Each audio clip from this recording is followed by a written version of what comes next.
చేదు నిజం 8వ భాగం. 7వ భాగంలో రవీంద్ర ముత్యంని చెరుస్తాడు. కానీ యాక్సిడెంట్ గురై చావు బ్రతుకుల్లో ఉంటాడు.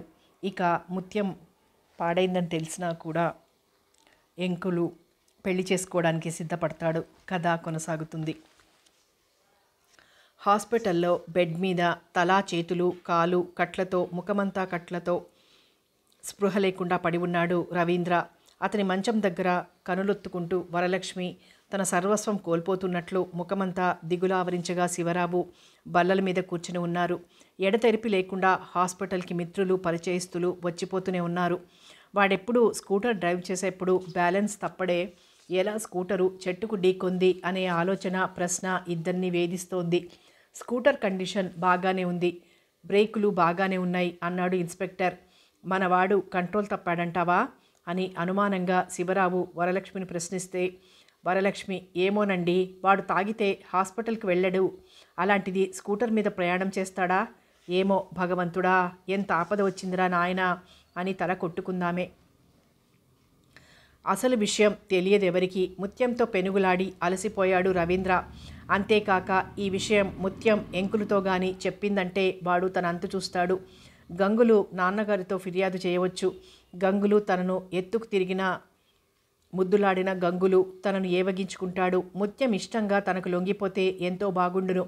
ఆమెతోటి అనుభవం ఇలాంటి ఆలోచనలతో అతని మనసంతా ఖరాబై ఉన్నప్పుడు స్కూటర్ స్టార్ట్ చేశాడు. 5-6 నిమిషాలు అంతే. స్కూటరు చింత చెట్టుకి ఢీకొని పెద్ద శబ్దం చేస్తూ ఆగిపోయింది. రవీంద్ర అమ్మా అని కేక వేసి 2 గజాల దూరానికి ఎగిరిపడ్డాడు. చుట్టుపక్కల పొలాల్లో ఉన్న రైతులు పరుగుతో వచ్చారక్కడికి. రవీంద్ర బాధతో మెలికలు తిరిగాడు. రక్తంతో గరికనేలా తడిసిపోయింది. 1/2 గంట పట్టింది ఊళ్ళోకి కబురు వెళ్ళి అతని తండ్రి మంది బలగం డాక్టరు పోలీసులు అక్కడికి చేరటానికి. అప్పటికి నిద్రపోతున్నట్లు ఉండిపోయాడు రవీంద్ర. జరగవలసిన తతంగమంతా జరిగి అతను పట్నం హాస్పిటల్లో చేర్చబడ్డాడు. ఇలా జరిగిందని మీ అన్నయ్యకు ఉత్తరం రాయాలా అడిగాడు శివరావు భార్యని. రామకృష్ణని ఓ కార్డు రాసి పడేయమనండి అంది వరలక్ష్మి. రుక్మిణి వచ్చి వెళ్ళి ఎన్ని రోజులో కాలేదు. ఆమె వెళ్ళాక ఇద్దరి మధ్య ఉత్తర ప్రత్యుత్తరాలు లేవు. అన్నయ్యకి కోపం వచ్చి ఉంటుందనుకుంది వరలక్ష్మి. ఇవాళ ముత్యం పెళ్ళి కదూ అడిగాడు శివరావు. అవును, చేస్తున్నాడా? పాపం వెర్రివాడు. సినబాబు గారు ఇలా ఉంటే నా ఇంట్లో పెళ్ళేటి బాబు అన్నాడు. వద్దు, పెళ్లి వాయిదా వేయకు, జరిపించేయి, పెట్టిన ముహూర్తం తప్పించకూడదు అన్నాను నేను. 100 రూపాయలు ఇస్తుంటే ఏడ్చాడు పాపం. వాడికి రవీంద్ర అంటే చాలా ఇష్టం. చిన్నప్పుడు ఎత్తుకు తిప్పేవాడు కదా. నువ్వేమన్నా ఇచ్చావా? అరిసెల వంటనాడే ఇచ్చేశాను. వాడికి ఉన్న సామాన్లు ఉజ్జాయింపు తెలుస్తుంది కదా అని 2 పుట్ల ధాన్యం, 2 కుంచాల పెసలు, మిరపకాయలు, చింతపండు, బెల్లం దిమ్మ ఇచ్చాను. పట్టుకెళ్ళాడు. ముత్యానికి బట్టలు కుట్టిద్దామనుకున్నాను. ఇంతలో ఈ ఘోరం జరిగిపోయింది. వీడేమైనా అయిపోతే నేనెలా బ్రతకాలండి? దోసిట్లో ముఖం దాచుకుంది వరలక్ష్మి. ఆమెను తలనిమిరి ఓదార్చాడు శివరావు. డాక్టర్లు ప్రమాదం లేదన్నారు, ఏడవకు అంటూ. డాక్టర్లు ప్రమాదం లేదని చెప్పలేదు, బ్రతకటం కష్టమన్నారు. ఒకవేళ బ్రతికినా మునుపటిలా ఉండడన్నారు. మతి స్థిమితం ఉండదేమో, పిచ్చివాడవుతాడేమో అన్నారు. ఆ రహస్యం తన గుండెల్లో దాచుకున్నాడు శివరావు. హాస్పిటల్కి వచ్చిన రామకృష్ణను ఇలా జరిగిందని మామయ్యకి కార్డు రాసి పడేయరా అంది వరలక్ష్మి. అలాగే రాసి పడేశాడు రామకృష్ణ. ఉత్తరం అందగానే కనుల నీరు నింపుకున్నాడు చంద్రశేఖరరావు. చూసి వద్దాం పదండి అంది రుక్మిణి. శాంతి నేను వస్తానని అనలేదు. వాళ్ళు ఆ పిల్లని రమ్మని అనలేదు. వెళ్తూ బావను చూస్తావేమిటమ్మా అడిగాడు చంద్రశేఖరరావు శాంతిని. ఆమె తల అడ్డంగా ఊపింది. రవీంద్ర తనకు భర్త అయ్యేలా ప్రయత్నిస్తానని అన్నాడు మాధవ్. అది గుర్తుకు తెచ్చుకున్న ఆమె పెదవులపై నైరాశ్యంతో చిరునవ్వు కదిలింది. బాగా దెబ్బలు తగిలాయని, స్పృహ లేదని అమ్మ నాన్న రవీంద్రతో పట్నం హాస్పిటల్లోనే ఉన్నారని రాశాడు రామకృష్ణ.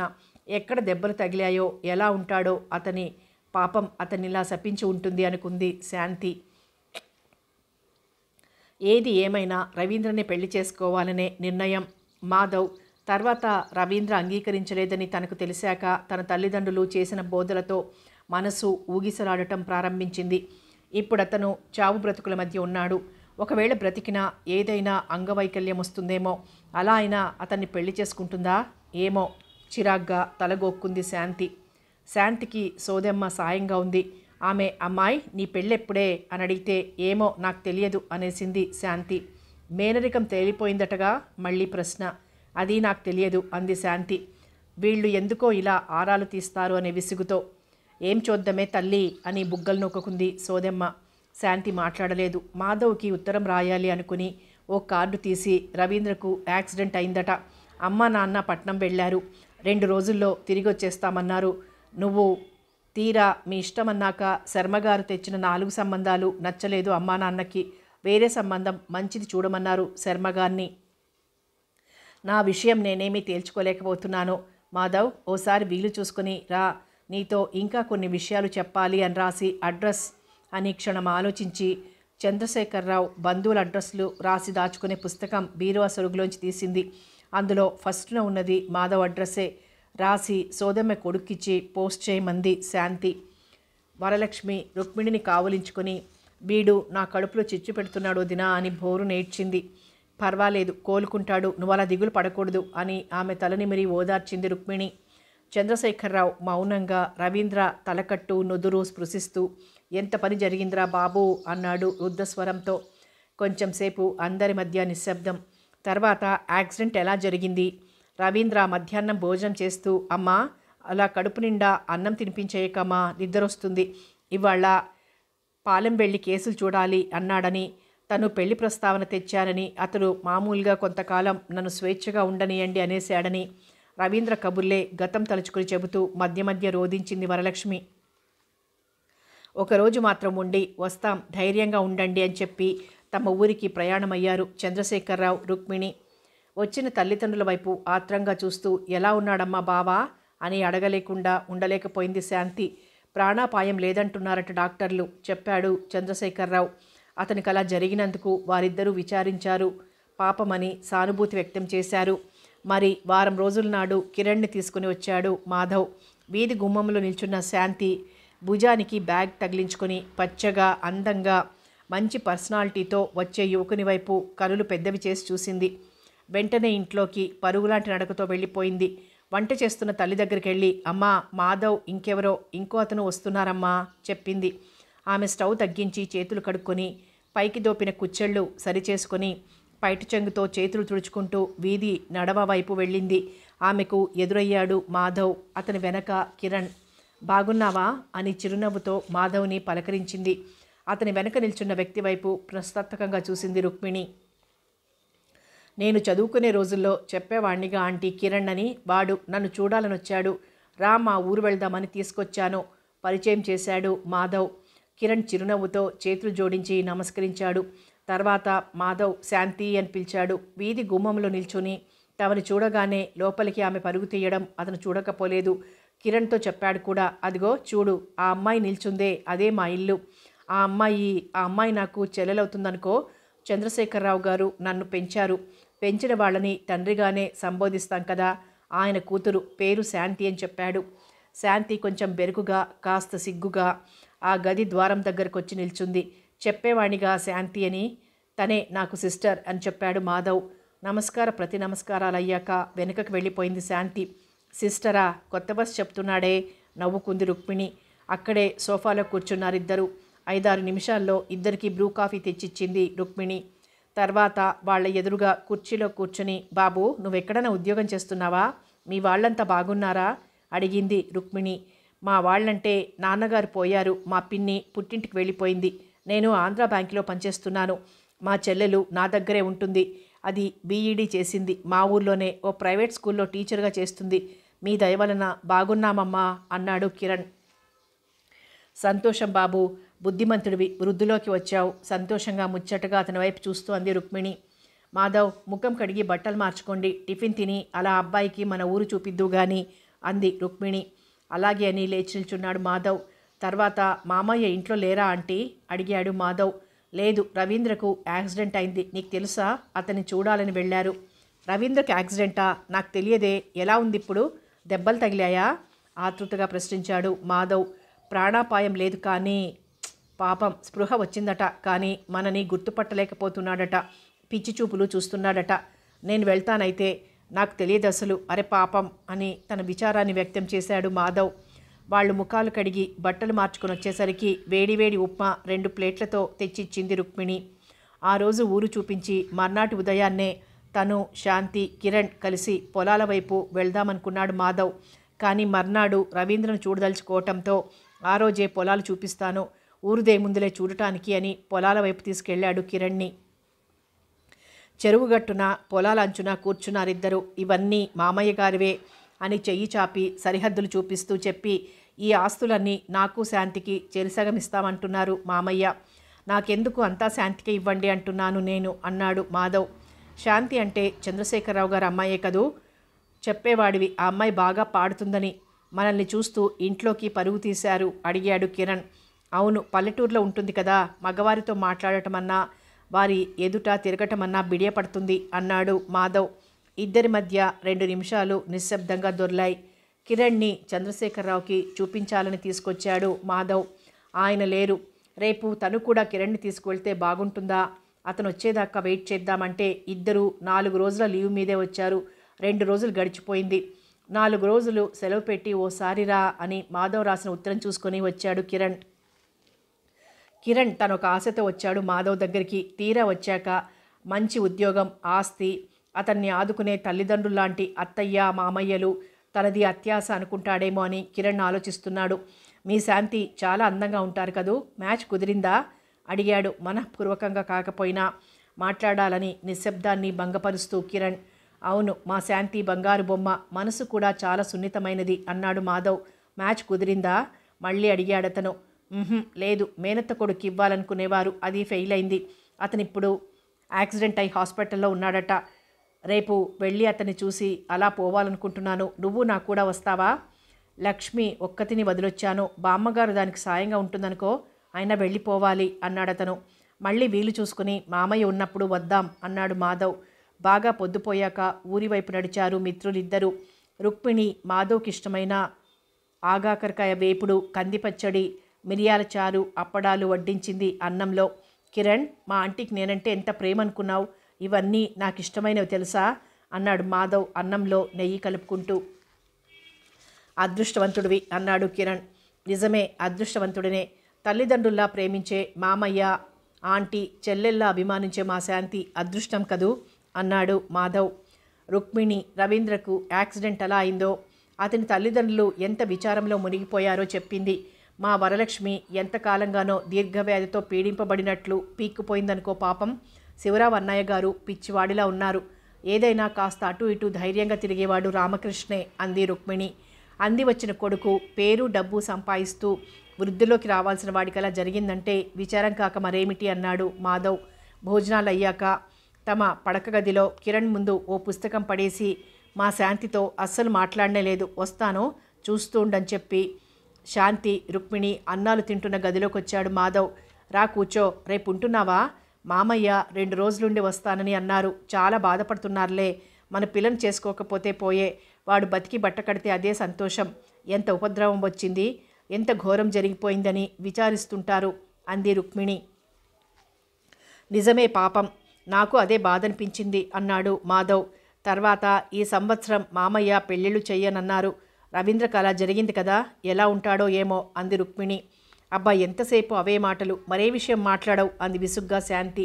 అవును మాధవ్, ఆ అబ్బాయి బాగున్నాడు సుమా, ఉద్యోగం, తల్లిదండ్రుల వివరాలు కలిశాయి. ఇంతకీ అతని కులం గోత్రం ఏమిటి ప్రశ్నించింది రుక్మిణి. చిన్నగా నవ్వి అన్నీ క్లుప్తంగా చెప్పి, ఏదైనా సంబంధం ఉంటే చెప్పు, నీ దృష్టిలో వాడికి పెళ్లి చేసే పెద్దలు ఎవరూ లేరు, నేనే అన్నాడు మాధవ్. ఉత్తినే అడిగాను, శర్మగారితో చెప్తానుండు అంది రుక్మిణి. శర్మ ఒకడు బాగా దొరికాడు.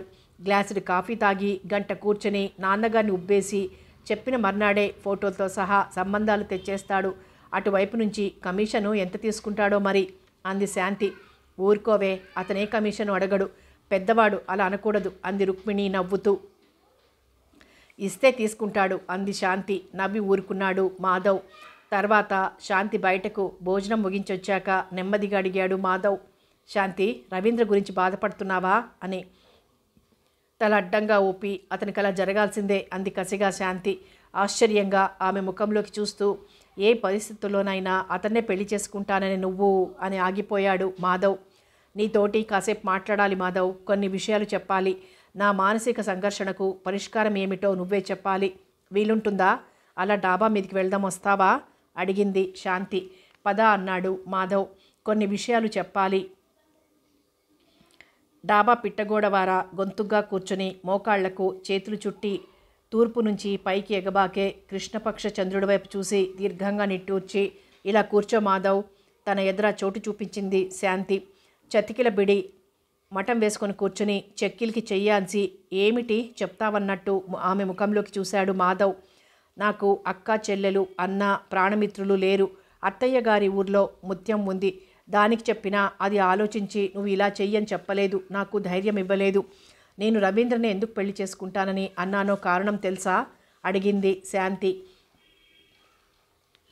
బాగుంది. చిన్నప్పటి నుంచి అనుకుంటున్నారు. మేనత్త మేనమామ పిల్లలు. అతని మీద నువ్వేదో ఆశలు పెట్టుకుని ఉండాలి. అదే అనుకుంటున్నాను నేను అని తల అడ్డంగా ఒప్పి, ఇలా మరొకరితో చెప్పాల్సి వస్తుందని నేను అనుకోలేదు. నువ్వు నాకు అన్నలాంటి వాడివి. సిగ్గు విడిచి అన్నీ చెబుతాను అని నిమిషం ఆగి, మంచేమిటి నాకు మేలేమిటి చెప్పగలవా మాధవ్ అడిగింది. నవ్వి, నువ్వేమీ చెప్పందే విషయం ఏమిటో తెలియకుండా చెప్పగలనని ఎలా అనగలను? గడుసువాడివి. పోనీ అలానే చెప్పు మరి. నేను చెప్పినవన్నీ నీ గుండెల్లో దాచుకోవాలి. ప్రామిస్. పైట చెంగుకి చెయ్యి తుడుచుకోవటం దగ్గర నుంచి అతను తోటలో బలాత్కరించే వరకు అంతా చెప్పి కళ్ళ నిండుగా నీరూరుతుంటే ఇప్పుడు నేనేం చెయ్యాలి మాధవ్? అతనలా నన్ను తాకిన తర్వాత నా శరీరం అపవిత్రమైపోలేదు. మరొకరిని నేను పెళ్ళాడొచ్చా ప్రశ్నించింది శాంతి. ఎంత అమాయకురాలివి శాంతి. ఒక బుద్ధి లేని పశువు నిన్ను తాకి బలాత్కరించాడని వాడికే జీవితం అర్పణ చేసుకుంటావా? అయినా ఇంతకీ నీ శీలాన్ని కాపాడుకున్నావు కదా. ఇదా నువ్వు అతన్నే పెళ్లి చేసుకుంటాను అనటానికి కారణం? నువ్వు అతన్ని ప్రేమించావేమో, అతనికి మనసిచ్చావేమో అనుకున్నాను అని తేలిగ్గా నిట్టూర్చి, పర్వాలేదు, ఇంక అతని గురించి ఆలోచించకు. నీకు నచ్చిన వ్యక్తిని పెళ్లి చేసుకో అన్నాడు మాధవ్. మౌనంగా ఉండిపోయింది శాంతి. Good night. మళ్ళీ మరో రోజు సెలవు పెట్టొస్తానని లేచాడు మాధవ్. మాధవ్, ఓసారి అత్తయ్య గారి ఊరు చూడాలని ఉంది. ముత్యాన్ని చూడాలి. ముఖ్యంగా అమ్మ వద్దంటోంది. కానీ నీతో రానా అడిగింది శాంతి. రా, మళ్ళీ నేను ఇక్కడ దిగబిడిచి వెళ్ళిపోతాను. అమ్మని కనుక్కో అన్నాడు మాధవ్. శాంతి నెమ్మదిగా రుక్మిణి గదిలోకి వెళ్ళి ఆమె పక్కలో కూర్చుంటూ, అమ్మా నిద్రపోతున్నావా అడిగింది. లేదు. ఏం కావాలి? మాధవ్ వెళ్ళిపోయాడా? ఏమిటి కబుర్లు? లేచి కూర్చుంటూ అడిగింది రుక్మిణి. కబుర్లేం లేవు, కానీ నేను మాధవ్తో అత్తయ్య గారు ఊరు వెళ్ళొద్దాం అనుకుంటున్నాను గారంగా అడిగింది శాంతి. పట్నం హాస్పిటల్లో రవీంద్రన్ చూస్తానని అన్నాడు మాధవ్. అత్తయ్య గారు ఊరెందుకు? అక్కడ ఎవరున్నారని? రామకృష్ణ అత్తయ్య ఉన్నారుగా. నన్ను అత్తయ్య గారు ఊళ్ళో వదిలేసి పట్నం వెళ్తాడు. తిరిగి తను వెళ్ళిపోయేటప్పుడు ఇక్కడ దిగవిడిచి వెళ్తాడు. ఎందుకే? ఇప్పుడు నాన్న ఏమంటారో ఏమో నసిగింది రుక్మిణి. ఏమీ అనరు. ఇదివరకంతా అత్తయ్య గారి ఊరు వెళ్ళు అని తోలేవారు. ఇప్పుడు వద్దంటారు. రవీంద్ర వద్దన్నంత మాత్రాన మనకున్న సంబంధం తెగిపోయినట్లేనా ఏమిటి? పాపం అత్తయ్య ఎంత ఏడుస్తోందో అంది శాంతి చిరుకోపం ప్రదర్శిస్తూ. సరే వెళ్ళైతే బ్యాగ్లో 2 చీరలు సర్దుకో అని మళ్ళీ వెనక్కి జారగిలి పడుకుంది. ఆమె పక్కలో చోటు చేసుకుంది శాంతి. శాంతిని చూడగానే ఎందుకో ఆమెను కౌగిలించుకొని బోరున ఏడ్చింది వరలక్ష్మి. ఆమె ముఖంలో ఇదివరకు ఉండే కళాకాంతులు, గర్వం ఇప్పుడు లేవు. బేలగా దీనంగా ఉన్నాయి ఆమె చూపులు. బావ బాగానే ఉంటాడు, ఏడవకండత్తయ్యా అంది శాంతి. వరలక్ష్మి అలా ఏడుస్తుంటే శాంతికి దుఃఖం వచ్చింది. బ్రతికిన మునుపట్ల వైద్యం చేయలేడట. మెదడుకి బలమైన గాయం తగిలిందట. ఎవరి ముందు విస్తరి లాక్కున్నామో చేతికి అందొచ్చిన కొడుకు ఇలా అయిపోవటం ఎంత దురదృష్టం అంది వరలక్ష్మి. ఓ గంట రవీంద్రకి ఎలా యాక్సిడెంట్ అయిందో దాని గురించే మాటలు సాగాయి. మాధవ్ శాంతిని వరలక్ష్మి ఇంట్లో వదిలి ఆమెకు తన సానుభూతి వ్యక్తం చేసి, రవీంద్రను చూసొస్తాను పిన్నిగారు అని వెళ్ళిపోయాడు. రవీంద్రతో పాటు శివరావు హాస్పిటల్లోనే ఉంటున్నాడు. చంద్రశేఖరరావు కూడా ఉన్నాడప్పుడు. గాఢ నిద్రలో ఉన్నట్టు పడుకున్న రవీంద్రను చూసి జాలిపడ్డాడు మాధవ్. శివరావుని ధైర్యంగా ఉండండి సార్ అని చెప్పి తను ఇంటికి వెళ్ళి శాంతిని తీసుకొచ్చినట్లు చంద్రశేఖరరావుకి చెప్పాడు మాధవ్. శాంతిని రేపు నేను వెళ్ళేటప్పుడు తీసుకుపోతాను, నువ్వు వెళ్ళిపో అని చంద్రశేఖరరావు గారు అనటంతో తన ఊరికి నేరుగా వెళ్ళిపోయాడు మాధవ్. ముత్యం బాగుందా అత్తయ్య? అది కనిపించటం లేదేం అని అడిగింది శాంతిని వరలక్ష్మి. దానికి పెళ్ళైపోయిందే. ప్రస్తుతం అది ఎంకులు గంగులు ఇంట్లోనే ఉన్నారనుకో. బయట మునుపట్ల తిరగడం మానేసింది అన్నది వరలక్ష్మి. గంగుల్ని పిలిచి నేనొచ్చానని చెప్పి ముత్యాన్ని ఓసారి రమ్మను అని చెప్పింది శాంతి. శాంతి వచ్చిందని తండ్రి చెప్పటంతో మావా అమ్మాయి గారిని చూసొస్తాను, పొయ్యి రాజేసి అన్నం వార్చు అని ఎంకిలికి చెప్పి వరలక్ష్మి గారింటి వైపు నడిచింది ముత్యం. ముఖమంతా సంతోషంతో వికసించగా వంగి శాంతి పాదాలు తాకి నమస్కరించింది ముత్యం. నాకెందుకే ఈ నమస్కారాలు అని నవ్వి పాదాలు వెనక్కి తీసుకుని అదృష్టవంతురాలివి అంది శాంతి. ఇంక మీరీ ఊరు రారేమో, మిమ్మల్ని చూడనేమో అనుకున్నాను అమ్మాయి గారు. మా అయ్యని పెళ్ళికి కార్డేయమన్నాను, వేశాడంట, కానీ మీరు రాలేదు. ఎందుకు రాలేదో అమ్మాయి గారు అనుకుంటుంటే మీరింకా ఈ ఊరు రారని చెప్పాడు మా అయ్య. ఎందుకలా చెప్పాడు? ముత్యం మాట పూర్తి కాకుండానే నవ్వబోతూ అడిగింది శాంతి. ఆమె చుట్టుపక్కల ఎక్కడైనా వరలక్ష్మి ఉందేమో అని అటు ఇటు తల తిప్పి చూసి, అయినా ఆమెకు తన మాటలు వినబడతాయేమో అనే అనుమానంగా తోటలోకి వెళ్దాం రండమ్మాయి గారు అంది శాంతిని. శాంతి కూడా తాను ముత్యం కూర్చుని కబులు చెప్పుకునే తోట వైపు ఓసారి వెళ్ళాలనుకుంటుందేమో. వెంటనే చీర మార్చుకుని అద్దంలో ఓసారి ముఖం చూసుకుని, అత్తయ్య ఇప్పుడే వచ్చేస్తా అని చెప్పేసి ఎక్కడికి వెళ్తున్నావే అన్న ఆమె ప్రశ్న వినిపించుకోకుండా వీధి గడప దాటిపోయింది శాంతి. తోట చేరే వరకు ఇద్దరూ ఏమీ మాట్లాడుకోలేదు. అమ్మాయి గారు బావని చూడటానికి వచ్చుంటారు. ఆ బావ తననేం చేశాడో, ఎంత దుర్మార్గుడో చెప్పాలనుకుంది ముత్యం. ఆఖరిసారిగా అత్తయ్య గారి తోటలో కాసేపు కూర్చుని కబులు చెబుతోంది తన స్నేహితురాలు ముత్యంతో. తర్వాత తను ఈ తోటకే రాదు. ముత్యాన్ని చూడలేదేమో బహుశా. ఎందుకు చూడలేదు? తోటంటే ఇక్కడి నుంచి కదలదు, కానీ ముత్యాన్ని తన ఊరు పిలవచ్చు కదా. రవీంద్ర బ్రతికి వచ్చి మళ్ళీ మామూలు మనిషిగా హాస్పిటల్ నడపగలడా? ఏమో. రవీంద్రన్ గురించి ఎంత వద్దనుకున్నా ఆలోచిస్తోంది శాంతి. తోట మధ్య సిమెంట్ బెంచి మీద కూర్చుంది శాంతి, తోటంతా ఆప్యాయంగా కలియజూస్తూ. ఆమె సమీపంలో కూర్చుంది ముత్యాలు. మెడకు బిగుతుగా కట్టిన నల్ల పూసలు, బొద్దుగా పసుపు దారాలతో చిన్న చిన్న 2 మంగళసూత్రాలు, మాయ పగడాల దండ, కాళ్లకు మువ్వల పట్టీలు, చెవులకు రింగులు, జూకాలు, ముక్కుకి ఓ పక్క బేసరి, రెండో పక్క నిమ్మగుత్తి, ముఖాన దళసరిగా పూసుకున్న పౌడరు, ఊదారంగు కుంకుమబొట్టు, కనులకు వెడల్పుగా కొసలు తీర్చిపెట్టిన కాటుక, చూపులో ముఖంలో నిర్మలత్వం, అమాయకత్వం. ముత్యాన్ని పరీక్షగా చూసి చిన్నగా పెదవులు విడినట్లు నవ్వి, ముత్యం నీకు కొత్త అందం వచ్చిందే, ఎంకులు మావ మొగుడయ్యాక నిబ్బరంగా కనిపిస్తున్నావు సుమా అంది శాంతి. నిజమే, మా ఎంకులు మావ చాలా మంచోడు అమ్మాయి గారు. మరోడైతే నన్ను పెళ్లి చేసుకోడు అంది ముత్యం తలదించి నేలచూపులు చూస్తూ. జరిగిపోయిన సంఘటన గుర్తుకు రావడంతో ముఖమంతా విచారం పులుముకోగా, నీకేమైంది? కడిగిన ముత్యంలా ఉంటావు. ఎంకులు కాకపోతే మరొకడు ఎవడు కాదంటాడే నిన్ను అంది శాంతి నవ్వుతూ. అది కాదండి అమ్మాయి గారు. ఏమిటే? నవ్వింది శాంతి. నిజంగా మా ఎంకులు దేవుడు. నే చెడిపోయానని తెలిసి కూడా పర్వాలేదు, లగ్గమెట్టుకున్నాక సెడగొట్టకూడదు అనేశాడండి. మరోడైతే అలా అంటాడా? ముఖం తిప్పి శాంతి వైపు చూస్తూ ప్రశ్నించింది ముత్యం. నువ్వు చెడిపోయావా? ఆశ్చర్యంగా కనులు పెద్దవి చేసి ప్రశ్నించింది శాంతి. అవునండి అమ్మాయి గారు అని జరిగినదంతా నెమ్మదిగా చెప్పేసి, ఎవరితోటి చెప్పొద్దన్నాను మా మావ, కానీ మీతో చెప్పాలని అనుకున్నాను. అయ్యాళ అతను సావాలని, నాలాగా మరో ఆడపిల్లను అతను సెరసకూడదని దేవుడికి మొక్కానమ్మాయి గారు. వెంటనే స్కూటరు సింతసెట్టుకి గుద్దేసింది. పోన్లేండి, అతని పాపం అతన్నే తింటాది, కానీ పాపం అతను బతకాలనే కోరుకుంటున్నానండి. ఇప్పుడు వరలక్ష్మమ్మ గారి దుఃఖాన్ని చూడలేకపోతున్నాం అంది ముత్యం. ఛే, దుర్మార్గుడు ఎంత పనిచేశాడు అంది శాంతి రవీంద్రని అసహించుకుంటూ. మీరు చిన్నబాబు గారిని చూడ్డానికి వెళ్తారా అమ్మాయి గారు అంది ముత్యం. తల అడ్డంగా ఊపింది శాంతి. ఓసారి చూడండి, బతుకుతాడో లేదో. బతికినా ఎర్రోడిలా అయిపోతారంట అందరూ అనుకుంటున్నారు చెప్పింది ముత్యం. నాకు అతన్ని చూడాలని లేదు, కానీ మరేమన్నా కబులు చెప్పు. మళ్ళీ ఈ ఊరు నేను రాను, నువ్వే అప్పుడప్పుడు వస్తుండాలి మా ఇంటికి అంది శాంతి. ఎందుకండి అమ్మాయి గారు, అత్తయ్య గారిని చూడటానికి రారేటి అమాయకంగా ప్రశ్నించింది ముత్యం. అలాగే వస్తుంటాను, కానీ నీ పెళ్లి కబులు చెప్పవే. ఏటి చెప్పమంటారు? సిగ్గుపడింది ముత్యం. నీ అనుభవాలు నాకు తెలవదు బాబు ఇంకా ముడుచుకుపోయింది ముత్యం. తర్వాత పాట పాడండి అమ్మాయి గారు అంది ముత్యం. అలా సిగ్గుతో ముడుచుకుపోయే ఆమె వైపు చూస్తూ, ఏ పాట పాడమంటావు అని అడిగింది.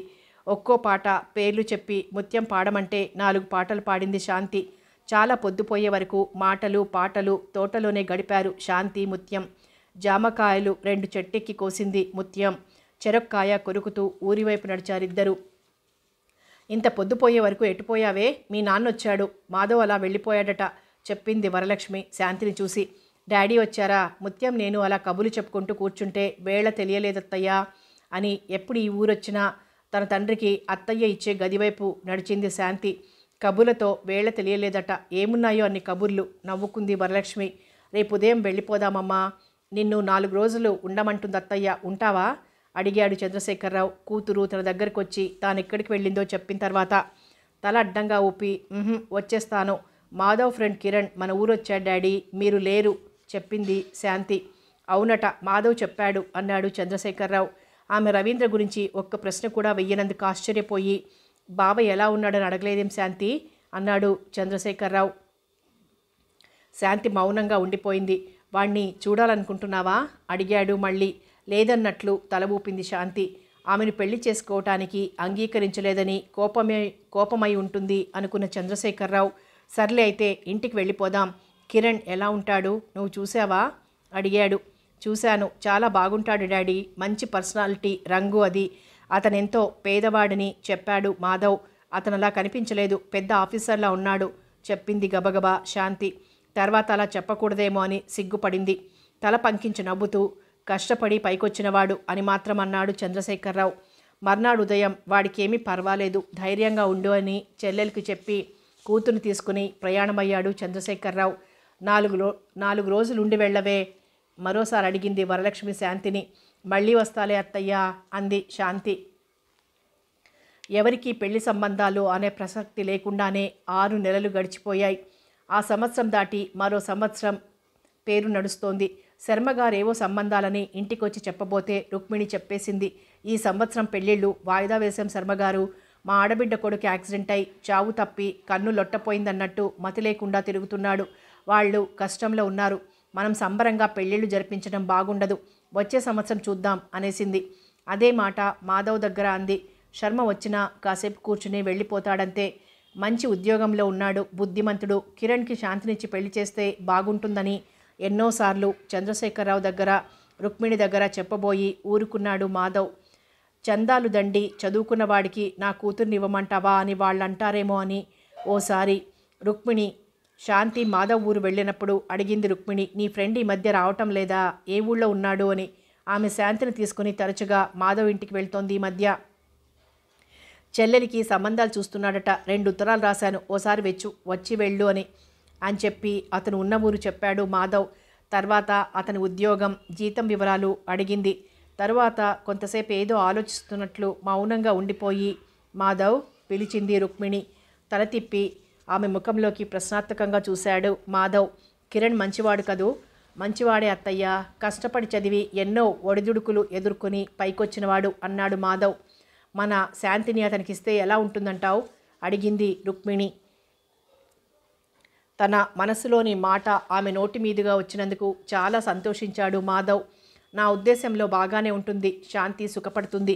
వాడికి ఎటువంటి వ్యసనాలు లేవు, ఒక్క పొడి కూడా నమలడు. అయితే చెల్లెలు పెళ్ళైతే తప్ప వాడు పెళ్లి చేసుకోడట. అంకుల్ని కూడా అడగండి. వాడి చదువు, ఉత్త ఉద్యోగం తప్ప మరేమీ లేవు వాడికి అన్నాడు మాధవ్. ఆనందంతో అతని ముఖం వికసించింది. శాంతి కిరణ్ జోడి చాలా బాగుంటుంది అనుకున్నాడు అతను. అతన్ని చూసినప్పుడే నాకు అలాంటి ఆలోచన వచ్చిందోయ్. కిరణ్ని ఓసారి మళ్ళీ మన ఊరు తీసుకురా, మీ అంకుల్ చూస్తారు, శాంతి చూస్తుంది. అప్పుడు వాళ్ళ అభిప్రాయం కనుక్కొని కిరణ్తో మాట్లాడదాం అంది రుక్మిణి. అలాగే, ఇవాళే వాడికి ఉత్తరం రాస్తాను అన్నాడు మాధవ్. మరి 2 రోజుల తర్వాత వెళ్ళిపోతానని ప్రయాణమైంది రుక్మిణి. ఆమె ఉన్న రోజుల్లో మాధవ్కి ఇష్టమైన వంటలు చేసి పెడుతుంది. వెళ్ళేటప్పుడు మిఠాయి, కాజాలు, మిక్చరు అలాంటివి నిల్వ ఉండే టిఫిను చేసి సిల్వర్ డబ్బాలో పెట్టి మూతలు వేసి అలమార్లో పెట్టి చిన్న పిల్లవాడికి చెప్పినట్టు ఈ డబ్బాలో ఇది, ఆ డబ్బాలో అది ఉందని చెప్పి సాయంత్రం ఇంటికి వచ్చాక తిను, మర్చిపోకేం అని చెబుతుంది. అతను ఆమె అభిమానానికి గర్విస్తాడు. మరోసారి తను అదృష్టవంతుడనని. చంద్రశేఖరరావు దగ్గర నుంచి ఉత్తరం వచ్చింది.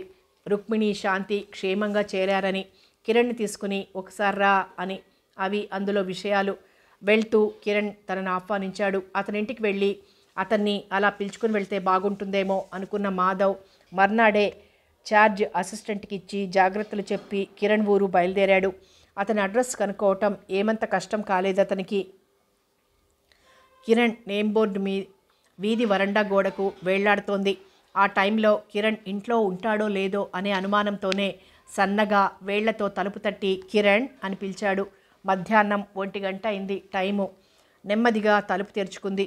లక్ష్మి, మాధవ్ ఇద్దరు చూపులు కలుసుకున్నాయి.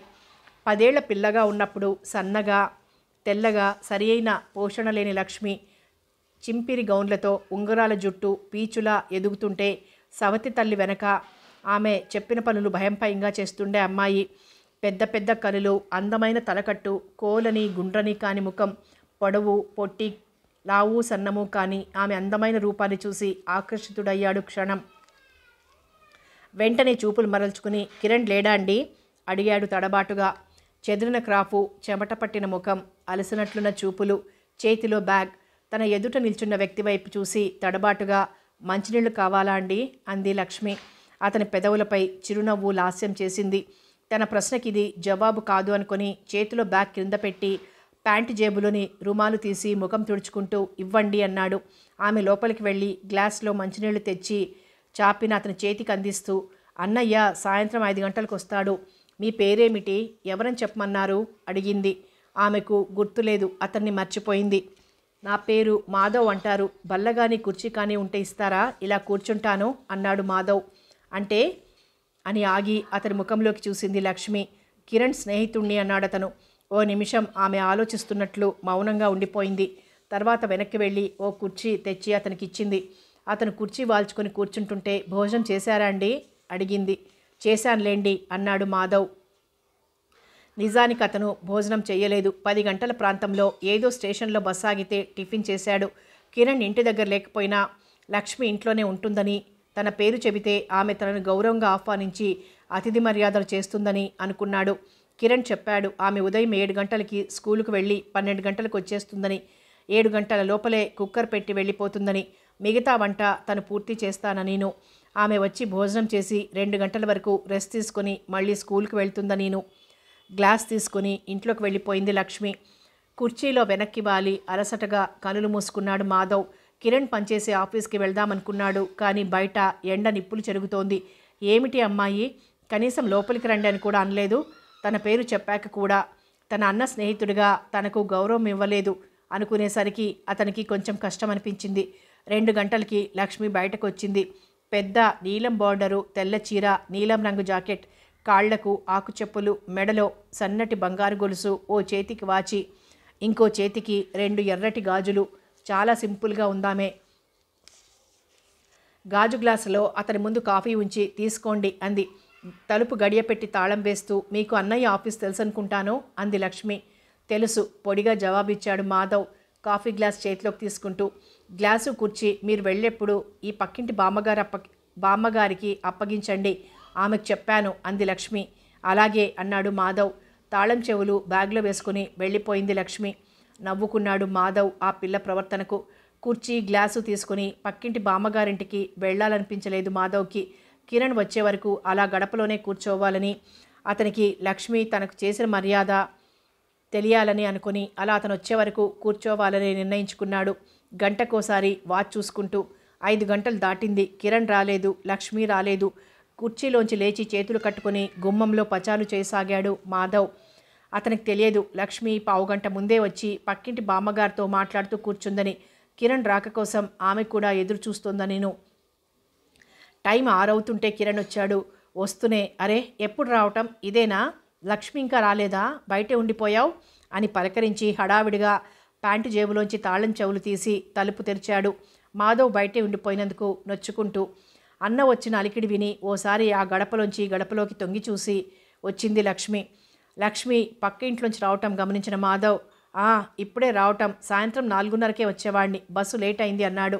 రా లోపలికి రా, అలా బయటే నిల్చుండిపోయావేం, తెలియని వాడివి కానివాడివి అయినట్టు నవ్వుతూ ఆహ్వానించాడు కిరణ్. మధ్యాహ్నమే వచ్చాడితను అని చెప్పలేదామె. అతన్ని అలా బయట ఉంచేస్తావా అని అన్న మందలిస్తాడనే భయంతో. బ్యాగ్ తీసుకుని లోపలికి వస్తూ, బాత్రూమ్ చూపించు, కాస్త ముఖం కడుక్కుంటా గాని అన్నాడు మాధవ్. టవలు సబ్బు తీసుకుని బాత్రూమ్ వైపు నడుస్తూ, రా మాది సపరేట్ పోర్షన్, కొంచెం అద్దె ఎక్కువే అనుకో, అయినా తీసుకున్నాను, అనవసరమైన గొడవలుండవని. 2 చిన్న గదులు, వంటకు స్టోరూమ్ కలిపి ఓ గది, ఇవతల అవతల వరండాలు, బాత్రూమ్, లాబరేటరీ, కొళాయి, అన్ని సదుపాయాలు ఉన్నాయి చెప్పాడు గబగబా కిరణ్. మాధవ్ ముఖం కాళ్ళు చేతులు కడిగి బట్టలు మార్చుకుని వచ్చేసరికి లక్ష్మి 2 కప్పులతో కాఫీ తీసుకుని వాళ్ళిద్దరూ ఉన్న గదిలోకి వచ్చింది. ఇతను నీకు గుర్తున్నాడా లక్ష్మి, నన్ను చదివించి ఇంతటి వాణ్ణి కావటానికి సహకరించిన మాధవ్ పరిచయం చేశాడు కిరణ్ లక్ష్మికి మాధవ్ని. చేతులు జోడించి మాధవ్ ముఖంలోకి చూడకుండానే నమస్కరించింది లక్ష్మి. వెంటనే వంటగదిలోకి వెళ్ళిపోయింది. ఏమిటి విశేషాలు? మా ఇంటికి నువ్వు రావటం చాలా సంతోషంగా ఉంది. కుచేలుడింటికి కృష్ణ పరమాత్మ వచ్చినట్లు. ఏమిటి కబుర్లు? శాంతి, మీ మామయ్య, అత్తయ్య అంతా బాగున్నారా? అవునన్నట్లు రవీంద్ర ఎలా ఉన్నాడు? గబగబా మాధవ్ తమ ఇంటికి వచ్చినందుకు ఆనందం ముఖమంతా పులుముకోగా అడిగాడు కిరణ్. చెప్పాడు మాధవ్. లక్ష్మి, మనకి వంట చెయ్యకు. మాధవ్కి మంచి హోటల్లో ఎయిర్ కండిషన్ రూమ్లో అన్నం తినిపిస్తాను. కొంచెం గొంతు పెద్ద చేసి వంటగదిలో ఉన్న లక్ష్మికి వినిపించేలా చెప్పాడు కిరణ్. మీరు వెళ్ళండి, నేను మాత్రం రాను టక్కుని చెప్పింది లక్ష్మి. మా లక్ష్మికి మొహమాటం, భయం, సిగ్గు అన్నీ ఉన్నాయనుకో. చదివి ఉద్యోగం చేస్తుంది, కానీ అది ఉత్త పల్లెటూరు అమ్మాయి. చిన్నతనంతో పిన్ని చేతుల్లో నలిగిపోయిందేమో. ఆ భయం దాని గుండెల్ని పట్టేసింది అన్నాడు కిరణ్. నవ్వి ఊరుకున్నాడు మాధవ్. 5 నిమిషాల తర్వాత ఇద్దరూ డ్రెస్ మార్చుకొని తలదూవుకొని బయటకు బయలుదేరారు. లక్ష్మి, తలుపేసుకో అన్నాడు కిరణ్. హోటల్లో భోజనం చేస్తూ సరదా కబుర్లు, తాము చదువుకునే రోజుల్లో జరిగిన సంఘటనలు చెప్పుకుంటున్నప్పుడు అన్నాడు మాధవ్. కిరణ్, నువ్వు ఓసారి మా ఊరు రావాలి. అంకుల్ నిన్ను చూడాలనుకుంటున్నారు అని. నన్ను చూడాలనుకుంటున్నారా అని కొంచెం ఆశ్చర్యం ప్రకటించి, సరే అలాగే వస్తాను. వచ్చే వారంలో వీలవుతుందేమో. అసలు ముఖ్యంగా మా లక్ష్మితో బాధ. అది ఒక్కటి ఉండలేనని గొడవ చేసేస్తుంది అన్నాడు. పోనీ ఆ అమ్మాయిని తీసుకురా అన్నాడు మాధవ్. అది రాదే, కొత్త వాళ్ళు, నాకు సిగ్గు అంటుంది. బిఏ చదివిందంటున్నావు? అదే, నేను చెబితే నమ్మరు. బిఏ కాలేజీలో చదవలేదుగా, ప్రైవేట్గా పాస్ అయింది. బీఈడి ట్రైనింగ్ అప్పుడు నేను విజయనగరంలో ఉండేవాడిని కాబట్టి అయిపోయింది అన్నాడు పెదవి విరిచి నవ్వుకుంటూ. ఆ రాత్రి మిత్రులిద్దరూ నవ్వుకుంటూ కబుర్లు చెప్పుకుంటూ ఒకే మంచం మీద పడుకున్నారు. ఉదయం లేచి కాఫీ తాగి వెళ్ళిపోయాడు మాధవ్. అతను వెళ్ళిపోయాక, అన్నయ్య, మాధవ్ నువ్వు అంత రాత్రి వరకు కబుర్లు చెప్పుకున్నారు కదా, ఏమిటవి అని అడిగింది లక్ష్మి. 1 గంటకే వచ్చాను. మీ చెల్లెలు నన్ను బయట నిలబెట్టిందని మాధవ్ చెప్పాడేమో అనే అనుమానంతో. ఏమున్నాయి, మా కాలేజీ చదువు, అప్పటి ముచ్చట్లు. నన్ను రమ్మన్నాడు వాళ్ళ ఊరు. వాళ్ళ అంకుల్ ఉత్తరం రాశాడట నన్ను తీసుకురమ్మని. వచ్చే వారంలో వెళ్తాను. నువ్వు రారాదు? ఇంటికి తాళం పెట్టి 4 రోజులు తిరిగి వద్దాం. మాధవ్ చెల్లెలుంది, నీ వయసే ఉంటుంది.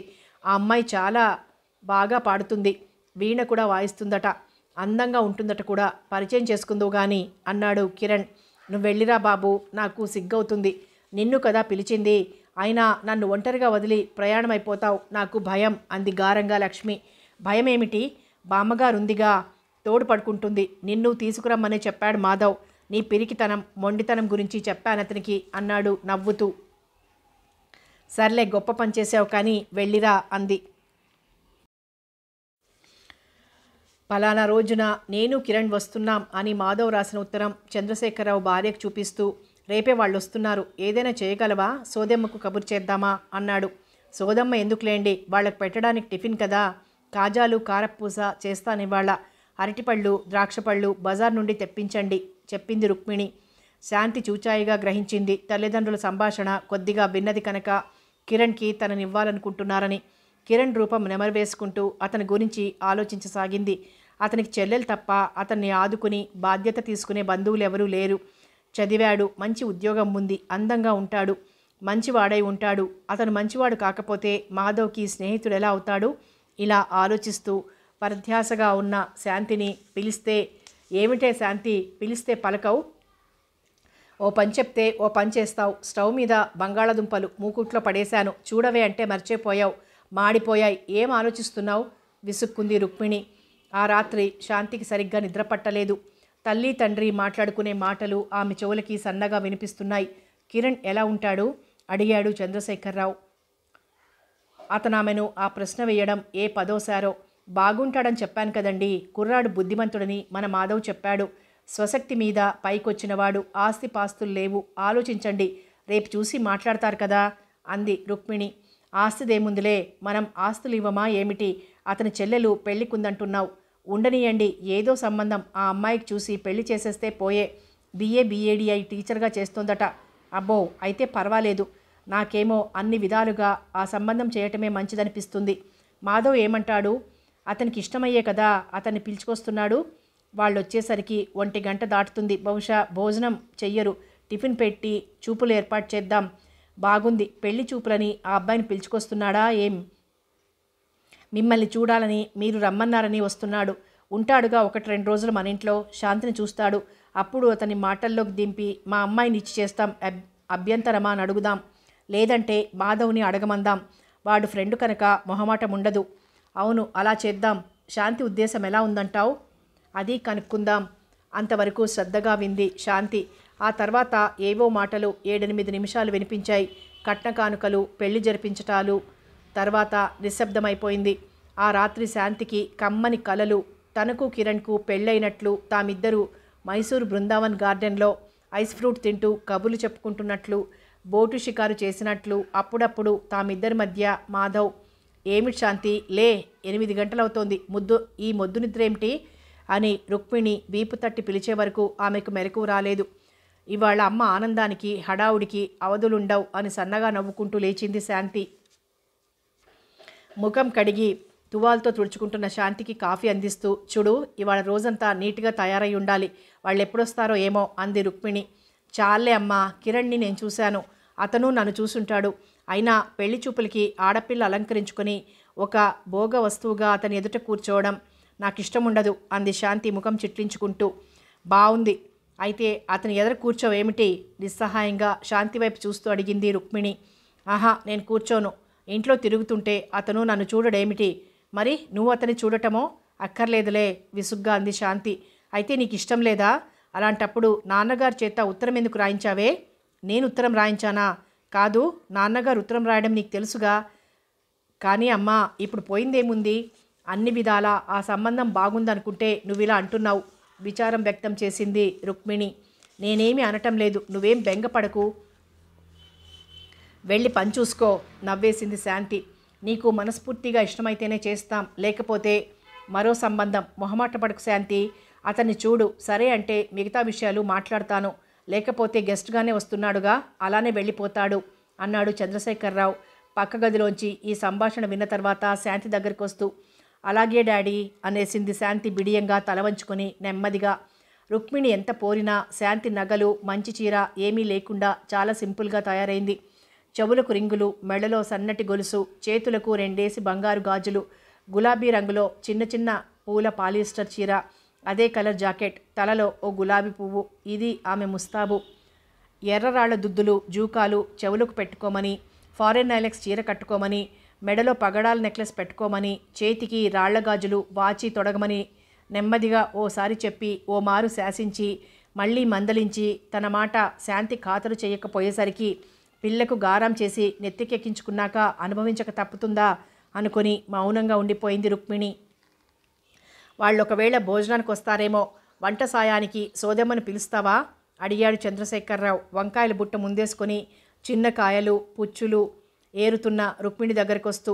ఇద్దరేగా వస్తున్నది, సోదమ్మ ఒక్కోసారి వంట తగలేస్తుంది, ఉప్పెక్కువ పోసి. ఏమిటిలా చేసావంటే మా ఇంట్లో ఇలానే తింటారు అంటుంది. వద్దులేండి అంది రుక్మిణి. ఏముండుదామనుకుంటున్నావు? మెంతి వంకాయ కూర మాధవ్కి ఇష్టం. ఈ కూర, కొబ్బరి పచ్చడి, గోంగూర, పప్పుచారు చేసి అప్పడాలు వడియాలు వేయించాలనుకుంటున్నాను, ఏమంటారు అని అతని ముఖంలోకి చూసింది రుక్మిణి. గుడ్, బాగుంది, 2 సేమియా కాడలు పాలల్లో పడేయి. అలాగే అంది రుక్మిణి. 12 వరకు చూసి అందరూ భోజనాలు చేశారు. హాల్లో సోఫాలు, కుర్చీలు అన్నీ తుడిపించి సర్దించింది నౌకరు చేత రుక్మిణి. మధ్యాహ్నం 3 గంటలకు వచ్చారు మాధవ్, కిరణ్. హడావిడిగా తలుపు తెరిచి రండి రండి అని ఆహ్వానించాడు చంద్రశేఖరరావు. మంచి పర్సనాలిటీతో పచ్చగా అందంగా హుందాగా ఉన్న కిరణ్ వైపు చూస్తూ, నువ్వు మా అబ్బాయి ఫ్రెండ్ కిరణ్వే కదూ అన్నాడు తెలిసి పలకరింపుగా. నమస్కారం, అవునండి వినయంగా జవాబు చెప్పాడు కిరణ్. రండి లోపలికి రండి. ఒరే మాధవ్, బాత్రూమ్ బాయిలర్లో వేడి నీళ్లున్నాయి, నౌకరు బకెట్లోకి తొలుపుతాడు, అబ్బాయి స్నానం చేస్తాడేమో చూడు అన్నాడు అదే గాబరాలో చంద్రశేఖరరావు. అతనికి మొదటి చూపులోనే కిరణ్ బాగా నచ్చాడు. స్నానం అది అయిపోయింది అంకుల్, కాస్త కాళ్ళు చేతులు కడగటం అంతే అన్నాడు మాధవ్. కూర్చోండి రుక్మిణి పిలిచాడు చంద్రశేఖరరావు. అప్పటి వరకు వీరి రాక కోసమే ఎదురు చూసి గదిలో మంచం మీద నడుం వాల్చిన రుక్మిణికి చిన్న కునుకు పట్టింది. అదే గదిలో కుర్చీలో కూర్చుని పుస్తకం పేజీలు తిప్పుతూ అన్యమనస్కంగా ఉన్న శాంతి గుండెలు వేగంగా కొట్టుకుంటున్నాయి. ఓ పిలుపు, రెండో పిలుపు. రుక్మిణి లేవలేదు. ఆమె మాధవ్ కిరణ్ వస్తున్నారని వంట చేయటం, శాంతి పెళ్లి గురించి ఆలోచించటం, శారీరకంగా మానసికంగా అలసి ఉందేమో. వెంటనే మెలకువ రాలేదు, నిద్ర పట్టేసింది. పైగా తుఫాను, గాలిహోరు. శాంతి లేచి వెళ్ళి అమ్మా అని తట్టి పిలిచి రుక్మిణి కంగారుగా లేచి బయట సర్దుకుంటూ కూర్చోగానే మాధవ్ వచ్చినట్లున్నాడు, డాడీ పిలుస్తున్నారు అని చెప్పింది. ఆమె లేచి చీర సవరించుకొని పైట కొంగు రెండవ భుజం మీదికి లాక్కుని హాల్ వైపు నడిచింది. సోఫాలో కూర్చున్న కిరణ్ రుక్మిణిని చూస్తూనే నమస్కారం అండి అన్నాడు చప్పున లేచి నిల్చుని చేతులు జోడిస్తూ. నమస్కారం నమస్కారం, కూర్చోండి. ఇదేనా రావటం? మధ్యాహ్నం భోజనాలకే వస్తారనుకున్నాం. మీ చెల్లెలు బాగుందా? కులాసానా? ప్రశ్నించింది రుక్మిణి. కులాసాయి అన్నట్టు తల ఊపి కూర్చున్నాడు కిరణ్. ఫ్లాస్క్లో పోసించిన కాఫీ 2 కప్పులతో తెచ్చి ఇద్దరికీ ఇచ్చింది. ఎన్ని గంటలకు బయలుదేరారు? కిరణ్ నీ దగ్గరకు వచ్చాడా? నువ్వే వెళ్ళి తీసుకొచ్చావా? అలాంటి ప్రశ్నలు వేశారు చంద్రశేఖరరావు. వాళ్ళు లేచి కాళ్ళు చేతులు ముఖం కడుక్కొని బయటకు రాగానే నౌకరు తువాలు పట్టుకొని నించున్నాడు. తర్వాత దువ్వెన, అద్దం, పౌడర్ డబ్బా అందించాడు నౌకరు. ఎందుకింత మర్యాదలు చేస్తున్నారో అర్థం కావటం లేదు కిరణ్కి. మాధవ్కి తెలుసు కిరణ్ని తమ ఇంటి అల్లుడిని చేసుకునే ఉద్దేశం ఇద్దరికీ వచ్చిందని. మొహమాట పడిపోతున్నాడు కిరణ్. బట్టలు మార్చుకొని మళ్ళీ హాల్లో సోఫా మీద కూర్చున్న మిత్రులిద్దరికీ టిఫిన్ ప్లేట్లు ఇచ్చి వారి ముందున్న బల్ల మీద పెట్టింది రుక్మిణి. నాకెందుకండి ఇంత వాల్యూ ఇస్తారు? మీ దయతో ఓ మనిషిగా రూపుదిద్దుకున్నవాణ్ణి అన్నాడతను బిడియపడుతూ. బాగుందోయ్, విలువ సంపాదించుకోవటం గొప్ప కదూ. అయినా మేమేం మర్యాదలు చేశామని? నువ్వే కాదు, మా ఇంటికి ఎవరొచ్చినా ఇలాగే ఆదరిస్తాం అనేశాడు తేలిగ్గా నవ్వేస్తూ చంద్రశేఖరరావు. టిఫిన్ మరోసారి కాఫీలు అయిన తర్వాత శాంతి కనపడదేం, పడుకుందా? నవ్వుతూ అడిగాడు మాధవ్. శాంతి, మాధవ్ వచ్చాడు, అతని స్నేహితుడు వచ్చారు, పలకరించొచ్చి అన్నాడు గట్టిగా పక్క గదిలో ఉన్న శాంతికి వినిపించేలా చంద్రశేఖరరావు. అడుగులో అడుగు వేసుకుంటూ నెమ్మదిగా ఆ గదిలోకి వచ్చి తండ్రి పక్కన నిల్చొని మాధవ్ వైపు చూసి పలకరింపుగా నవ్వి కిరణ్ వైపు ఒకసారి చూసి చప్పున తలదించేసుకుంది శాంతి. మీ అమ్మాయికే కాదు, మా చెల్లెలు ఇంతేనండి. దానికి ఎంత మొహమాటమో, మా మాధవ్తో కూడా ఫ్రీగా మాట్లాడలేదు అని చెల్లెల గురించి చెప్పాడు కిరణ్. అందరూ నవ్వేశారు ఓసారి. ఇలా కూర్చో, వాళ్లతో మాట్లాడు. ఉత్త పల్లెటూరు అమ్మాయిలా అలా ఉండిపోకూడదు. ఇందులో కొత్త వాళ్ళెవరున్నారు? నువ్వు చెవి మెలేసి ఆడించే మాధవ్, వాడి స్నేహితుడు, వాళ్ళ దగ్గర నీకు సిగ్గేమిటి అన్నాడు చంద్రశేఖరరావు. అతని పక్కన కూర్చుందే కానీ శాంతి ఏమీ మాట్లాడలేదు. మీరు మాట్లాడకపోతే పోయే, చాలా బాగా పాడతారంట, పాట మాత్రం వినిపించాలి రేపు మధ్యాహ్నం నేను వెళ్ళిపోయేలోగా అన్నాడు కిరణ్. మరి కాస్త తల వంచింది శాంతి. ఆమె బుగ్గలు సిగ్గుతో ఎర్రబారాయి, చిరునవ్వుతో పెదవులు విచ్చుకున్నాయి. చాలా అందంగా అపురూపంగా కనిపించింది శాంతి. రెప్ప వాల్చలేనట్లు 2 క్షణాలు చూసి అలా ఆ అమ్మాయి అందాన్ని చూడటం బాగుండదని వెంటనే చూపులు మరల్చుకున్నాడు కిరణ్. పావుగంట కిరణ్ చేస్తున్న ఉద్యోగం, ఆ ఊరు, అలా అలా ఎన్నో కబుర్లు దొర్లాయి వారి నలుగురి మధ్య. శాంతి శ్రోతగానే మిగిలిపోయింది. అలా తిరిగొస్తాం అంకుల్ అని లేచాడు మాధవ్. అతని వెనకే లేచి నిల్చున్నాడు కిరణ్. వాళ్ళు వెళ్ళిపోయిన తర్వాత అదేమిటే శాంతి, మరీ అలా మొద్దులా కూర్చుండిపోయావు, మాట పలుకు లేకుండా మందలించింది రుక్మిణి శాంతిని. దానికి తెలిసిపోయి ఉంటుంది మనం పెళ్లి మాటలకి కిరణ్ని రప్పించామని. తెలియకపోతే ఇంత సిగ్గుపడేది కాదు, దాన్నేమీ అనకు అని నవ్వాడు చంద్రశేఖరరావు. ఇప్పటి కాలపు పిల్లలు దీనిలా ఉంటారటండి. ఆ అబ్బాయి కూడా చదువుకున్నది, చలాకీగా ఉండే అమ్మాయినే పెళ్లి చేసుకోవాలనుకోవచ్చుగా. దీనికా కర్మ, చదువు అబ్బలేదు. ఇప్పటి రోజుల్లో పాట ఎవరికి కావాలి అనేసి అక్కడి నుంచి లోపలికి వెళ్ళిపోయింది రుక్మిణి. అమ్మ మాటలకేం గాని కిరణ్ ఎలా ఉన్నాడు చూసావు కదా, మేం మాట్లాడొచ్చునా అడిగారు చంద్రశేఖరరావు నెమ్మదిగా. మీ ఇష్టం అనేసి చప్పున లేచి పక్క గదిలోకి వెళ్ళిపోయింది శాంతి. పాపం అమాయకురాలు, చిన్నపిల్ల, దానికేం తెలుసు? తనే జాగ్రత్తగా ఆలోచించి తగిన వరుణ్ణి తీసుకొచ్చి పెళ్లి చేయాలి అనుకుని కిరణ్ గురించి ఆలోచించసాగాడు చంద్రశేఖరరావు. ఆ రాత్రి మళ్ళీ మాధవ్ కిరణ్ వచ్చే వరకు అదే ఆలోచన. చివరికి అతనికి శాంతినిచ్చి పెళ్లి చేయటానికే నిర్ణయించుకున్నాడు. సాయంత్రం సోదమ్మకు కబురు చేసింది రుక్మిణి. వంట పని ఏం ఎక్కువ కాకపోయినా ఏమిటో గాబరాగా ఆ రోజే శాంతి పెళ్లిలా ఉందామెకు. ఇద్దరూ కలిసి వంట చేశారు. మిత్రులిద్దరికీ మేడ మీద గదిలో పక్కలు ఏర్పాటు చేశాడు చంద్రశేఖరరావు. ఏదో పని ఉన్నట్లు మాధవ్ని తన గదికి పిలిపించి, అతని సంబంధం, పెళ్లి విషయం ఎలా చెప్పాలో నాకు బోధపట్టం లేదు, నువ్వే చెప్పు అన్నాడు చంద్రశేఖరరావు.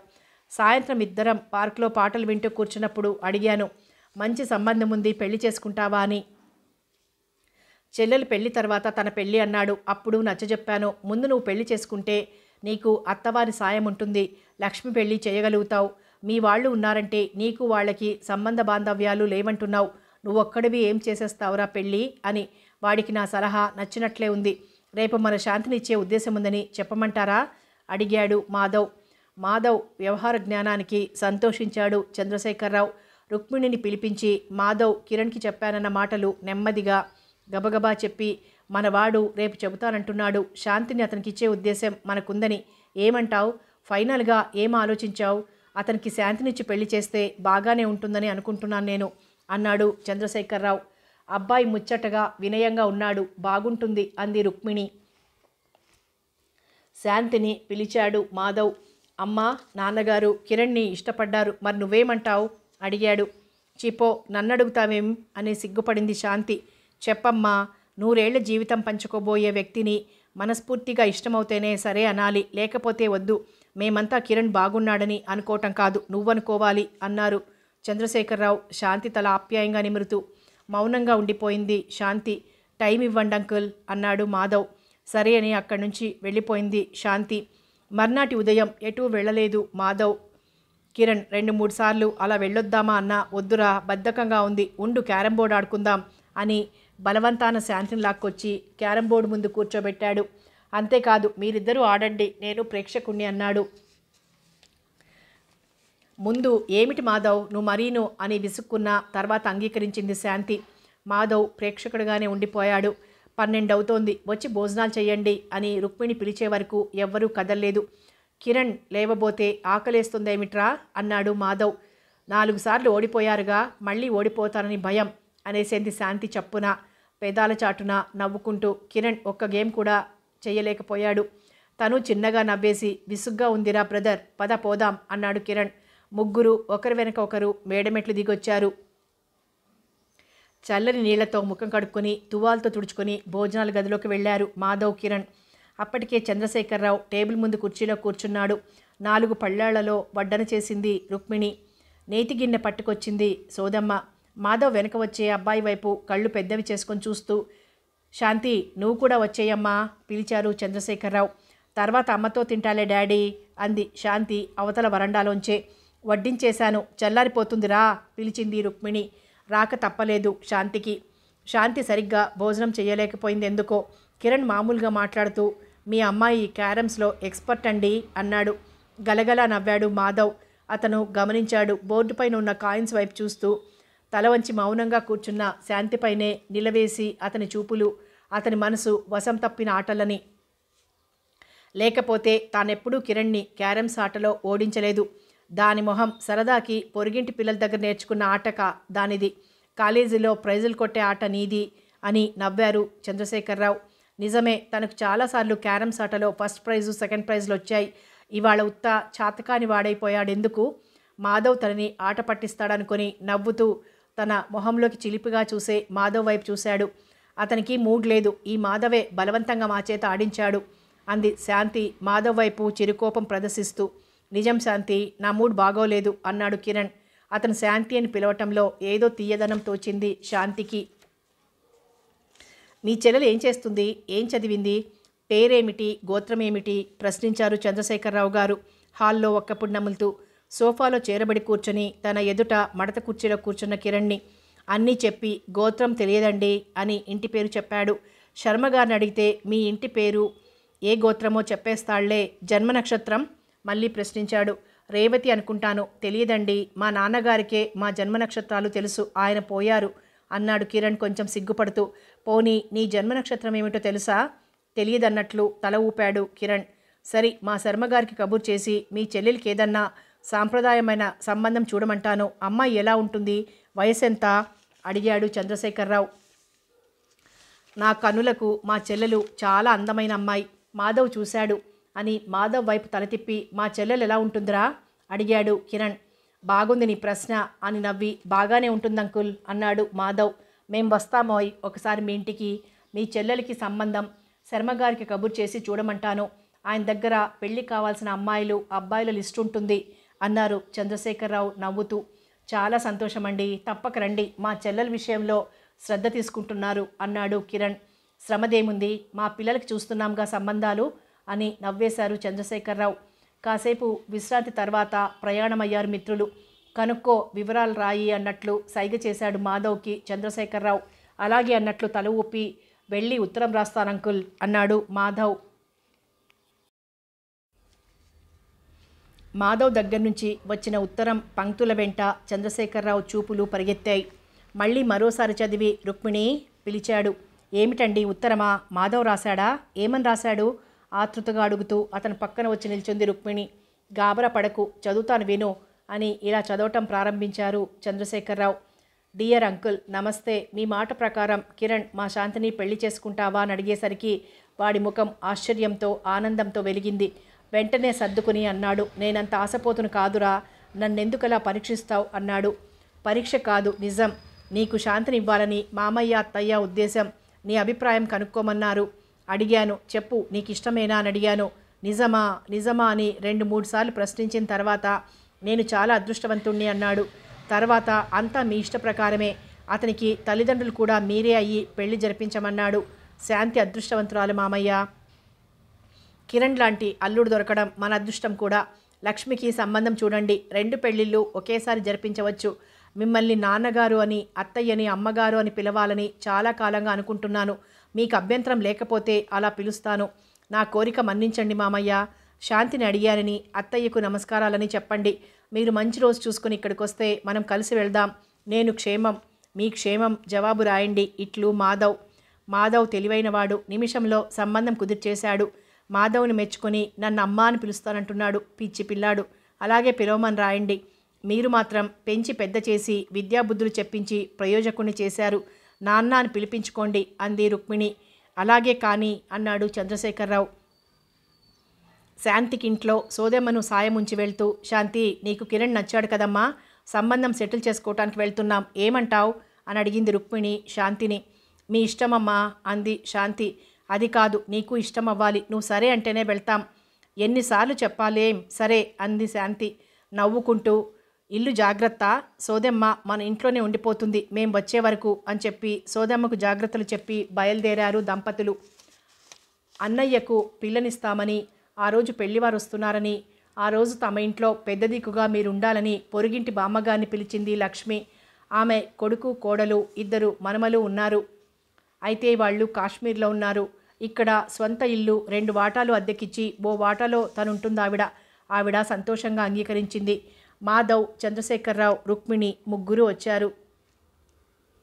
అందరికీ ముందుగా స్టీల్ గ్లాసులతో మంచినీళ్ళు అందించింది లక్ష్మి. ఆమె చేతిలో గ్లాస్ అందుకుంటూ హౌ ఆర్ యూ అన్నాడు చిరునవ్వుతో.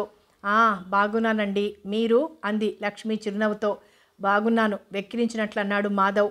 వారిద్దరికీ పరిచయం ఉండే అలా అన్నాడనుకుని నవ్వుకున్నారు చంద్రశేఖరరావు, రుక్మిణి. ఏరా అలా వెక్కిరించావు నా చెల్లెల్ని అన్నాడు కిరణ్. వెక్కిరించానా? నా మీద అలాంటి నిందలు మాత్రం వెయ్యకు. నీ చెల్లెలు ఎలా బాగున్నాను అని అందో నేను అలాగే చెప్పాను అన్నాడు మాధవ్. అప్పుడే మాధవ్ నా చెల్లెల్ని పెళ్లి చేసుకుంటే బాగుంటుంది అనుకున్న కిరణ్. నాది అత్యాశ. శుభ్రంగా బ్యాంకు ఉద్యోగం చేస్తున్న వాడెందుకు చేసుకుంటాడు ఈ పేదింటి పిల్లని? బోలెడు కట్నం ఇచ్చే అమ్మాయిని చేసుకుంటాడు. అలా ఊహించడానికి కూడా తనకు అర్హత లేదు అని తనంతానే మందలించుకున్నాడు కిరణ్. ఆ ఆలోచన వచ్చినందుకు. ఆ పిల్లనే వచ్చిన దగ్గర నుంచి పరిశీలనగా చూసే రుక్మిణికి వచ్చింది ఆ ఆలోచన. మాధవ్ని ఆమెని మార్చి మార్చి చూసి జోడీ బాగుంటుంది, కనుక్కోవాలి మాధవ్ని, ఈయనకి చెప్పాలి అనుకుంది. చంద్రశేఖరరావు లక్ష్మి వైపు చూసి అమ్మాయి బాగుంది, మాధవ్ చేసుకుంటే బాగుండును అనుకున్నాడు. మాధవ్, లక్ష్మి ఇద్దరూ ఏమీ అనుకోలేదు. అలాంటి ఆలోచనా భావం ఇద్దరికీ రాలేదు. కాఫీ పలహారాలు అయ్యాక చంద్రశేఖరరావు అడిగాడు కిరణ్ని, కట్నం ఏం కావాలంటావోయ్? నా ఆస్తిలో సగం వాటా శాంతికిస్తాను, మరి కట్నం 10,000 చాలా అని. నాకేమీ వద్దండి, నా పెళ్ళి మీరే చెయ్యాలి, మరి కట్నం నాకెందుకు, ఏం చేసుకుంటాను అన్నాడు కిరణ్. నీ చెల్లెలు పెళ్ళికి దాచుకుంటానికి అన్నాడు చంద్రశేఖరరావు. వద్దులేండి, దాని పేరు కొంత డబ్బు ఫిక్స్డ్ చేశాను, సామాన్యమైన సంబంధం ఏదన్నా కుదిరితే చేసేస్తాను అన్నాడు కిరణ్. నీ ఇష్టం, నీ పెళ్లిలో నీ చెల్లెలి పెళ్లి బాధ్యత కూడా మేం తీసుకున్నట్లే. ముహూర్తం పెట్టించమన్నావా? వచ్చే నెలలో మంచి ముహూర్తాలున్నాయట అన్నారు చంద్రశేఖరరావు. మీ ఇష్టం, వారం రోజుల ముందుగా నాకు తెలియజేయండి. మా నాన్నగారి పేరు చెబుతాను, శుభలేఖలు కూడా మీరే వేయించి ఓ 100 కాపీలు నాకు పంపండి, ఫ్రెండ్స్కి ఇవ్వాలి కదా అన్నాడు కిరణ్. అలాగే అన్నాడు చంద్రశేఖరరావు. తర్వాత తామిద్దరూ మాత్రమే వీధి గడపలో నిల్చుని రోడ్డు వైపు చూస్తూ మాట్లాడుకునేటప్పుడు అడిగాడు మాధవ్, ఆ రోజు నేను వచ్చి వెళ్ళిపోయిన తర్వాత మీ చెల్లెలు నీకేమైనా చెప్పిందిరా అని. ఏమిటి అది అలాగే అడిగింది. మాధవ్ నా గురించి నీతో ఏమైనా అన్నాడా అని. అసలు ఇంతకీ మీ ఇద్దరి మధ్య ఏం జరిగింది? అడిగాడు కనుబొమ్మలు చిట్లించి. ఏటో చూస్తున్న మాధవ్ ముఖంలోకి చూస్తూ కిరణ్. మీ చెల్లెల్ని అడగాల్సింది ఈ మాట అని నవ్వాడు మాధవ్. ఇద్దరినీ ఓ దగ్గర పెట్టి అడుగుతానుండు. లక్ష్మి అని పిలిచాడు కిరణ్. ఏమిటన్నయ్యా అంటూ అతనున్న చోటుకొచ్చిందామె. నా గురించి అతనేం నీకు చెప్పలేదా అని నువ్వు, నా గురించి నీకేమీ నీ చెల్లెలు చెప్పలేదా అని వాడు అడిగారు. అసలు ఇంతకీ ఏం జరిగింది? నన్ను సస్పెన్స్లో పెట్టక చెప్పేయండి. మాధవ్ ముఖంలోకి ఓసారి చూసి పకాలన నవ్వి లోపలికి వెళ్ళిపోబోయింది లక్ష్మి. వెళ్ళిపోబోయే ఆమె చెయ్యి పట్టి ఆపి చెప్పి వెళ్ళు అన్నాడు కిరణ్. మీరు దాచాల్సిందేమీ జరిగిపోలేదు, చెప్పండి అన్నాడు మాధవ్. లోపల వాళ్ళిద్దరిని వదిలి మనం ఇక్కడ మాట్లాడుకోవటం బాగుండదు, చెయ్యి వదులు అంది లక్ష్మి. బామ్మగారితో బాతాకాలీలో పడ్డారులే, చెప్పు అన్నాడు కిరణ్. మాధవ్ ముఖంలోకి చూసి వచ్చే నవ్వాపుకుంటూ, మీరు చెప్పకూడదేమిటండి, దాచాల్సింది కాదని అన్నారు కదా చిరుకోపం ప్రదర్శిస్తూ అంది లక్ష్మి. చెప్పరా మాధవ్, మా లక్ష్మి కాస్త మొండిది, పెంకిది కూడా. నువ్వు చెప్పేయ్, ఏం జరిగింది అన్నాడు కిరణ్ మాధవ్ వైపు తిరుగుతూ. నవ్వి తలవంచి నిల్చున్న లక్ష్మి వైపు ఓసారి చూస్తూ మొదటిసారి తను వాళ్ళింటికి వచ్చినప్పుడు ఆమె చేసిన అతిథి మర్యాద అంతా చెప్పాడు మాధవ్. నాకు భయమన్నయ్యా, ఈయని గుర్తుపట్టలేకపోయాను. పేపర్లో చూస్తుంటాంగా, ఎన్నో ఘోరాలు జరుగుతున్నాయి అందుకని అంటూ చేతిలోని చెయ్యి లాక్కొని ఇంట్లోకి పారిపోయిందామె. కిరణ్, సారీ మాధవ్, క్షమించరా అన్నాడు మాధవ్ చేతిని తన చేతిలోకి తీసుకుంటూ. శుభలేఖలు అచ్చు వేయించి పంపిస్తాం అని కిరణ్ పేరు, అతని తండ్రి పేరు, చదువు, చేస్తున్న ఉద్యోగం కాగితం మీద రాసుకున్నాడు చంద్రశేఖరరావు. తిరిగి ముగ్గురు తన ఊరికి, మాధవ్ తమ ఊరికి. చంద్రశేఖరరావు, రుక్మిణి బస్టాండ్లో బస్ ఎక్కబోతున్నారు. రుక్మిణి పిలిచింది మాధవ్ని వెనక్కి. ఏమిటి, ఎందుకు అంటూ పరుగులాంటి నడకతో ఆమె దగ్గరకు వచ్చాడు. వారిని దిగబిడించడానికి వెంట వచ్చిన కిరణ్ అక్కడే నిల్చుండిపోయాడు. కిరణ్ చెల్లెలు, అదే లక్ష్మి ఎలా ఉందంటావు అడిగింది రుక్మిణి తగ్గు స్వరంతో. ఏం, బాగానే ఉంటుంది. సంబంధం ఏదైనా ఉందా? వాడికి చెప్తాను. సర్లే, ఇక్కడేమిటి సంభాషణ, ఉత్తరం రాస్తాలే వెళ్ళు అనేసింది రుక్మిణి. వెళ్ళిపోయాడు మాధవ్. మరి 4 రోజుల నాడు అతనికి ఉత్తరం వచ్చింది రుక్మిణి దగ్గర నుంచి. లక్ష్మి, నాకు నచ్చింది, అందం అణకువ అన్నీ ఉన్నాయి. నువ్వు సరే అంటే, నీకు కూడా నచ్చితే మీ డాడీ నీకు ఆ అమ్మాయిని నిశ్చయం చేస్తానంటున్నారు అని. ఓసారి లక్ష్మి రూపం నెవరు వేసుకున్నాడు మాధవ్. ఆమెను పెళ్లి చేసుకోవటానికి అతనికి అభ్యంతరాలేం తోచలేదు.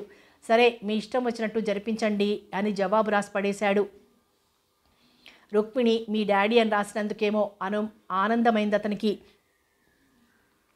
చంద్రశేఖరరావు గారి అమ్మాయికి అబ్బాయికి కూడా ఒకేసారి పెళ్లి ముహూర్తాలు, సంబంధాలు కుదరటం బంధువులకి, మిత్రులకి, పరిచయస్తులకి అందరికీ ఆశ్చర్యాన్ని కలిగించింది. చంద్రశేఖరరావు, మాధవ్, శాంతి తన పిల్లలుగానే శుభలేఖల్లో ప్రచురణకిచ్చాడు. అబ్బాయే అని ఎవరన్నా ప్రశ్నిస్తే ఓ చేదు నిజం గరళంలా గుండెల్లో దాచుకొని కృత్రిమంగా నవ్వుతూ పెంపుడు కొడుకు అనుకోండి అనేవాడు. శాంతికి, లక్ష్మికి ఒకే రకం చీరలు, నగలు కొన్నారు చంద్రశేఖరరావు, రుక్మిణి. మీకు నచ్చిన బట్టలు కుట్టించుకోండి అని కిరణ్కి డబ్బు ఎంవో చేశాడు చంద్రశేఖరరావు.